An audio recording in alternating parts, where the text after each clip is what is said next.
সোমবার দুপুরবেলা কৈলাসহর মহিলা থানায় বাম সংগঠন নারী সমিতি এসএফআই ডিওয়াইএফআই সিআইটিইউ এর পক্ষ থেকে একটি ডেপুটেশন দেওয়া হয়।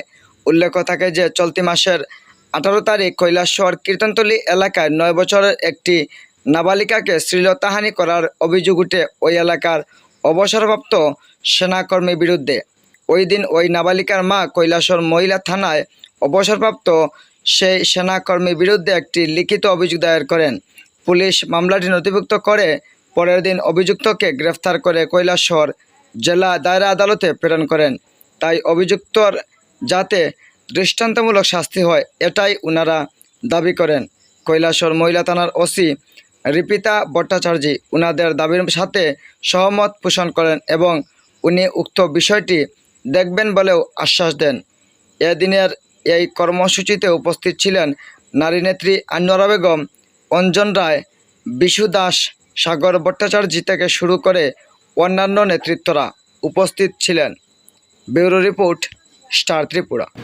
গত 18ই সেপ্টেম্বর সম্ভবত কীর্তনতলীতে একটা নাবালিকা বাচ্চা মেয়ে 9 বছরের, আমাদের যতটুকু তথ্য আমাদের কাছে আছে, 9 বছরের একটা নাবালিকা মেয়ে শ্লীলতাহানির মতো ঘটনা ঘটছে। এটা আরও বড় কিছু হইতে পারত, কিন্তু ওই এলাকার মানুষ বা গার্জিয়ান সবাই মানে এটা দ্রুত এটা অ্যালার্ট হয়েছে, যার ফলে শ্লীলতাহানির পর্যায়ে গেছে, মানে আরও বড় কিছু হওয়ার সম্ভাবনা ছিল। এটাই আমরা চাইতেছি। আর যথারীতি এখানে পুলিশ প্রশাসন, আমাদের মহিলা ওসি তারা খবর পাওয়ার সঙ্গে সঙ্গে পদক্ষেপ নিয়েছেন এবং আসামি অ্যারেস্ট করেছে। এখন তাই কি কইছে ডেপুটেশন পরে ম্যাডামে কি কইছে? আমাদের দাবি হলো দ্রুত চার্জশিট তদন্ত করে চার্জশিট জমা করা এবং আসামিকে দৃষ্টান্তমূলক শাস্তি, অর্থাৎ যাতে এই এলাকাতে বা কৈলাসহরে এরকম কোনো ঘটনা আর না ঘটে, প্রত্যেক মারা যাতে নিরাপদ থাকে।